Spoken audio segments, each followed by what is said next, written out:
This is the Finding Significance program, and let's talk about a woman named Sarah. Sarah is in the financial industry, and she is a person who is a caregiver. She likes taking care of other people, but it feels like she's been a little bit overrun. And as she's looking at significance, she is not even really sure why she got into the financial industry in the first place. It feels like she's been maybe miscast her entire life. Like maybe she's missed the brass ring and now just shrugs her shoulders and says, I guess I'll just, babysit grandchildren, maybe? Is that going to work? Is that going to be enough? Jim Riefenberger, our business chaplain, talk about what you learned from Sarah. Yeah, Jeff, I think if we lean in with Sarah for a moment, she's very uncertain about her future. She's got about maybe 3 years of working years left before she could probably retire.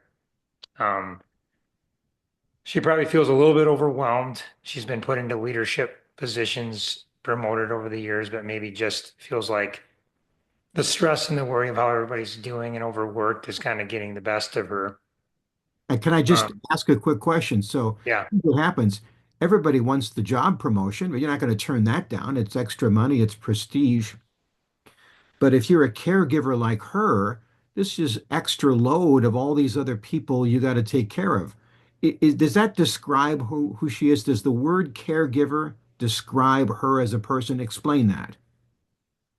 Yeah. So as we get into the clarity with Sarah, then I think that tells us a lot. On her talent coach, he was a caretaker. And if Jeff pulls up the wheel, you'll see that a caretaker is right next to someone who's very supportive of others and also very much like a processor needs time to think things through.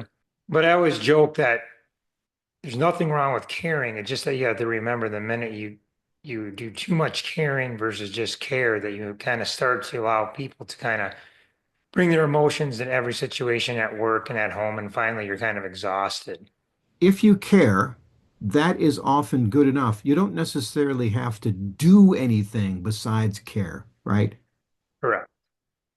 Hmm. Then if we look into the clarity, I mean, her gifts is simply that she's flexible. She can sense others' emotions really well. Um, some of the tough things with being a caretaker is they'll struggle to put themselves first without guilt. Say that again. She'll struggle to put herself first without guilt. So this is a person who would love to maybe go work out at the gym, but I've got to do this instead. I got to take the kids and do this. I have to run this errand. And how dare I work on myself? That just doesn't seem right. Yes. Hmm. And that's just a personal leadership decision, not necessarily the decision of everyone else. So And then as we looked into her spiritual gifts, she was obviously loved to serve people. She had the mercy and empathy to care for people, and she's also a very good teacher. And as we kind of started taking this clarity step, some of the realization was there was a part of her job that just dealt with a single item of like new account development, and she's extremely good at that. So some of the ideas that we came up in her GROW acronym journal was to just simply maybe bring up the proposition that she could go part-time and just do that job alone and then mentor someone in and do that over the next 3 years.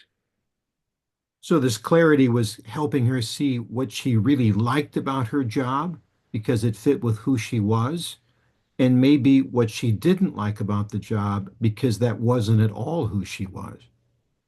And simply not letting people down because you might change positions, but just doing the right thing and use your gifts to their best ability. Hmm. Okay, so tell me something else. What's the next step for Sarah? So I think if we just hang with clarity for one more moment, I think you know, the minute she starts kind of getting into this plan, she's in the early stages at this point in that significance class, but she starts to see she's actually got a plan, right? And a plan just starts to feel good. And you're like, okay, now I can kind of see through the forest. And that has led us to probably our next podcast, which we'll talk about our movement through energy. So when you're on the plane and they give you the description about when the air mask drops, supposed to put it on your face first, not your kid's face. That's intuitive to a person like Sarah, but we're trying to say, listen, if you can't take care of yourself, then you're no good to anybody, including yourself. Absolutely. If you see a little bit of Sarah in yourself, now you see that she has found clarity, which she's really great at. And now we'll figure out how she will apply that into the next 20 years with energy and excitement. And that's the next program. We'll get to that in our next segment. Until then, I'm Jeff Gould. And I'm Jim Riefenberger. God bless.